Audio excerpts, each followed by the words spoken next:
Los investigadores médicos llegan a usted gracias a Corporación Pharmalab, liderazgo de calidad.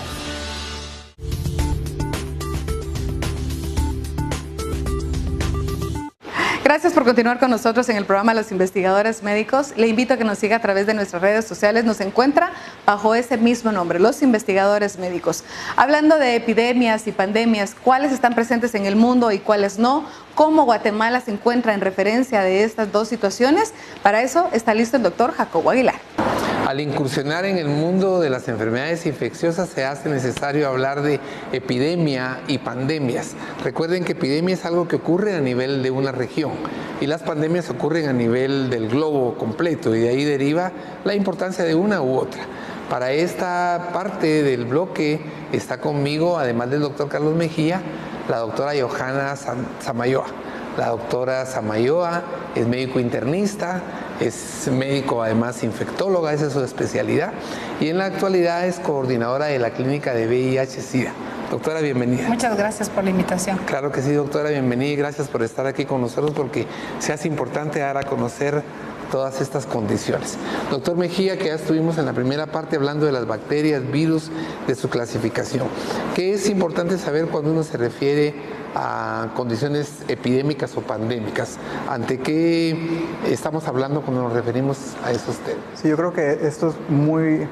Con un ejemplo se entiende mejor, pero por ejemplo, la alarma que hubo por el ébola, eso realmente fue una epidemia que ocurrió en África Occidental. Y a pesar de que hubiesen casos aislados en Estados Unidos o importados en Europa, realmente estuvo confinado siempre a esa área. Entonces ahí hablamos de una epidemia. Pero en los últimos 100 años han habido dos pandemias muy importantes. Uno, la de influenza, que han habido dos epidemias de influenza en el siglo pasado, perdón.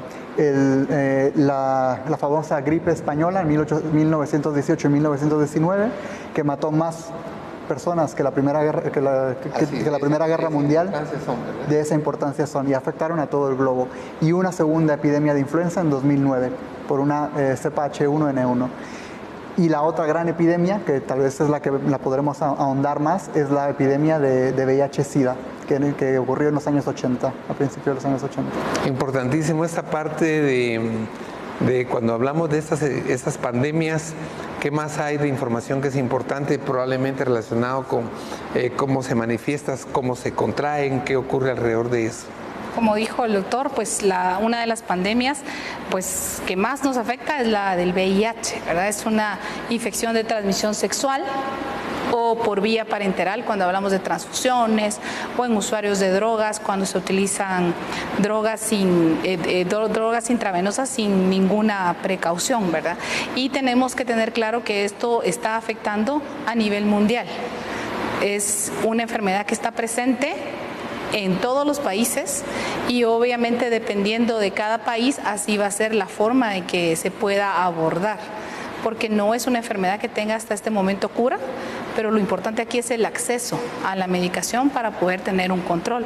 A raíz de esto, tuberculosis es otra pandemia que se empezaba a controlar, pero cuando resurge VIH, vuelve a resurgir tuberculosis. Resurge acompañándola y teniendo toda una serie de condiciones que la hacen resurgir y convertirse en una enfermedad más de resistencia debido a las peculiaridades de los huéspedes. Exacto, porque tenemos que tener en cuenta que este grupo de pacientes tiene acceso a la terapia antirretroviral, pero aunado a los antirretrovirales debe tomar los antifímicos.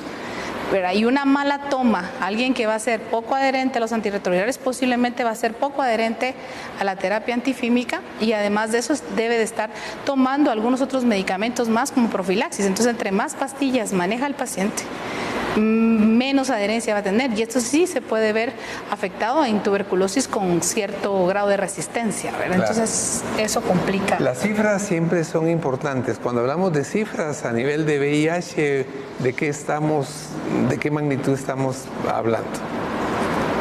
A 2015, a noviembre de 2015, la OMS reportaba 36.7 millones de personas infectadas. Hay que entender que es un estimado, porque esas son las personas que podemos diagnosticar, pero hay muchas personas sin diagnosticar. Se han logrado muchos avances con la terapia antirretroviral, como decía la doctora Samayoa. De hecho, la mortalidad asociada a VIH-Sida ha disminuido. de 2 millones a 1.1 millones, también cifras de noviembre de 2016. Eso a nivel global. Entonces, sí es 36 millones de personas, yo creo que sí es un número bastante importante, ¿verdad? Es un número alto, casi cualquier cifra es alta en relación con cualquier otra cifra que se le compare. Pero de hecho en Guatemala esto va y en incremento. ¿Hay alguna manera de saber si esto tiene algún control? Es un poco difícil poder, como dijo el doctor, nosotros podemos tener un número estimado en base a las pruebas positivas, pero acordémonos que VIH o SIDA es una enfermedad que puede pasar totalmente inadvertida. La persona puede tener la infección y no tener ninguna sintomatología en esa fase inicial. Entonces es muy difícil saber cuántos exactamente tenemos. ¿Ese es el periodo de ventana que le llaman en lo que se contrae y luego hay manifestaciones? Generalmente en VIH lo que manejamos es, la persona adquiere la infección, tenemos un periodo de ventana de más o menos 6 semanas a 8 semanas donde ninguna prueba sale positiva, porque todas las pruebas se basan en anticuerpos. Después de eso, entramos en un periodo de latencia. Ese periodo puede durar de un periodo de 5 años hasta más de 10 años. Va a depender de muchos factores, va a depender del hospedero, de su inmunidad y del tipo de virus que él haya adquirido.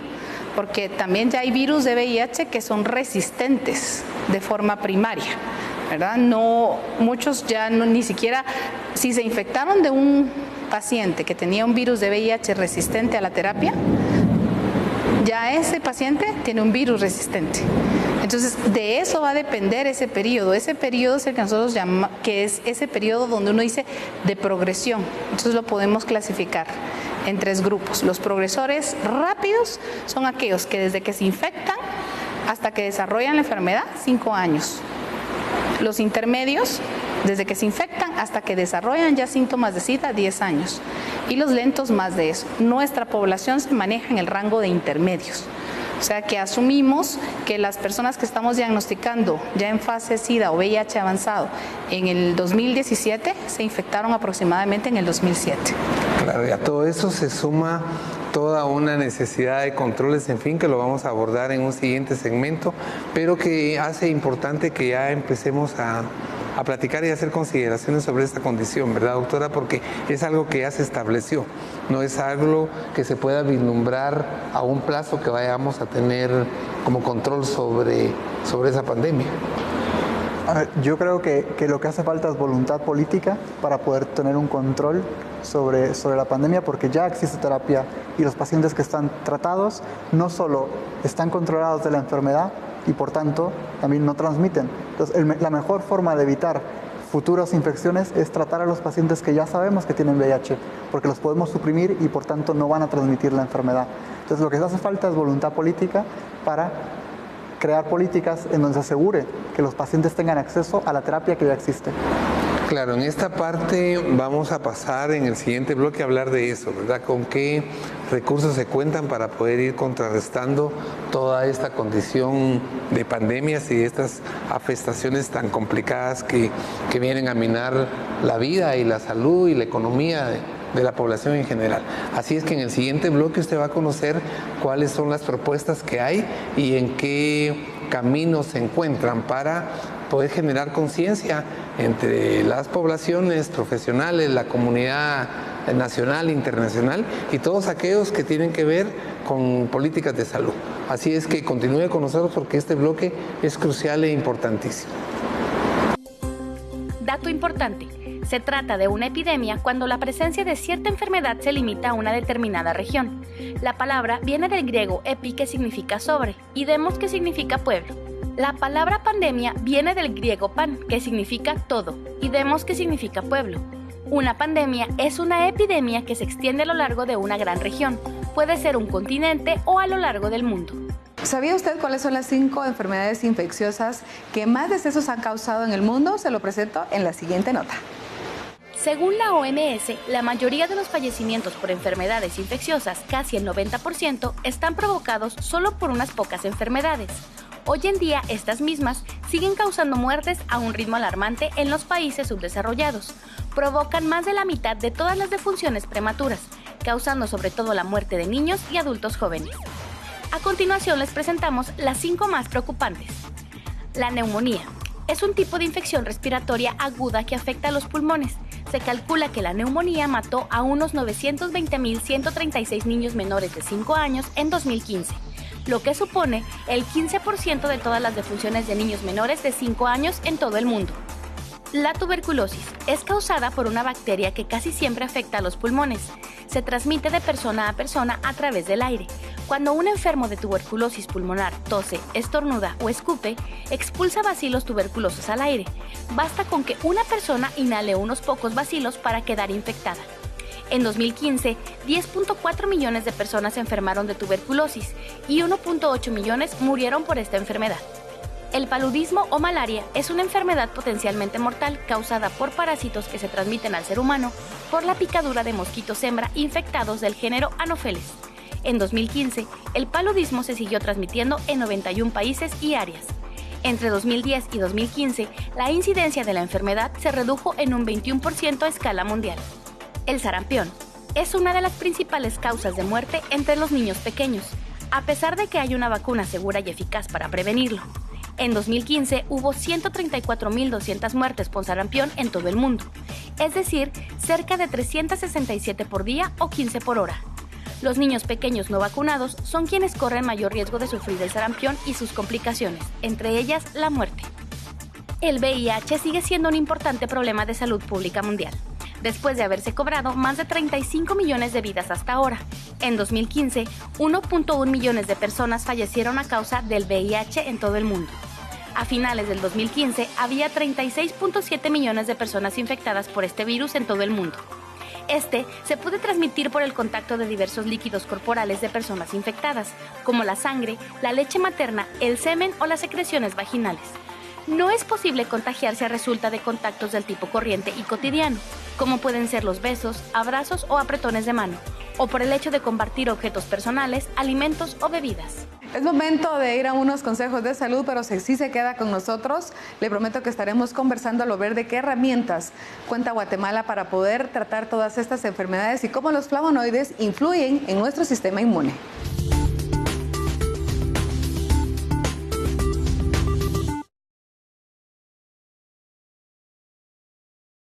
Todos sabemos que cuidar de nuestra salud es importante.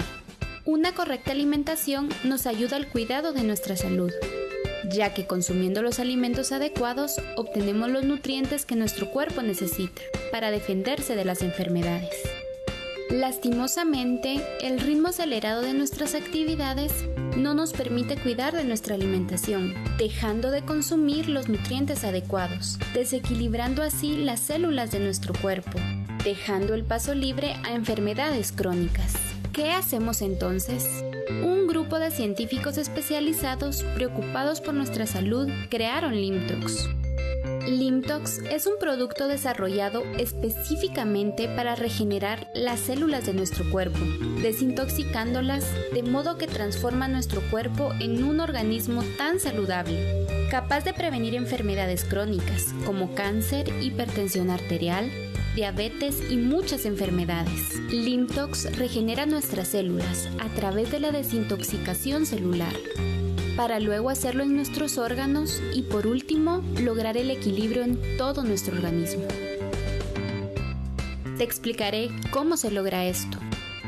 Los niños mayores de 8 años y adultos deben tomar un sobre de Limtox cada 12 horas, mientras que los menores de 7 años y pacientes con insuficiencia renal crónica únicamente medio sobre cada 12 horas, por un periodo de 3 meses. Sin embargo, existen enfermedades en las que se necesita prolongar el tratamiento por más de 3 meses. A partir del 4º mes, puede tomar un sobre al día como mantenimiento, o según las indicaciones de tu médico.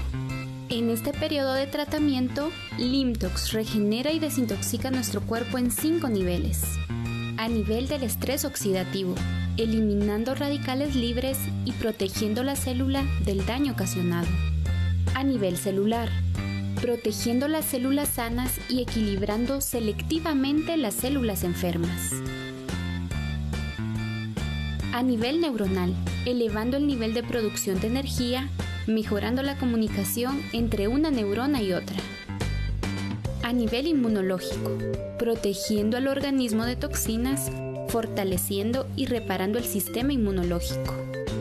A nivel de venas y arterias, mejorando nuestra circulación, dándole elasticidad a nuestras venas y arterias. Nunca antes se había formulado un producto a base de flavonoides, con tantos beneficios para la salud, sin ocasionar efectos secundarios.